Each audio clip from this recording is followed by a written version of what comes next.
তোমার আর তোমার রবের মাঝে এমন কোনো গোপন জিনিস আছে নাকি যেটা আল্লাহ ছাড়া কেউ জানে না? তোমার কোনোদিন কোনো গোপন দান আছে নাকি যেটা আল্লাহ ছাড়া কেউ দেখেনি? ওই দানটা আল্লাহর কাছে প্রিয়। চিল্লায় বলেন ঠিক কিনা?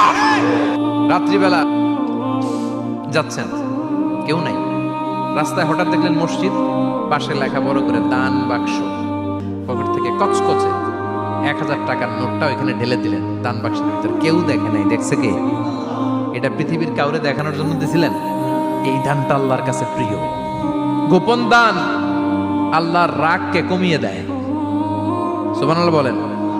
এরকম কোন গোপন আমল দিয়ে যদি আপনি আল্লাহর কাছে ওসিলা করে দোয়া করেন, আল্লাহ ওই কঠিন বিপদের দিনে এই আমলটা করছিলাম শুধু তোমারে দেখানোর জন্য, এর ওসিলায় বাঁচাও, বাঁচাবে কে? তোমার আর তোমার রবের মাঝে এমন কোন গোপন জিনিস আছে নাকি যেটা আল্লাহ ছাড়া কেউ জানে না? তোমার কোনোদিন কোনো গোপন দান আছে নাকি যেটা আল্লাহ ছাড়া কেউ দেখেনি? ওই দানটা আল্লাহর কাছে প্রিয়। চিল্লায়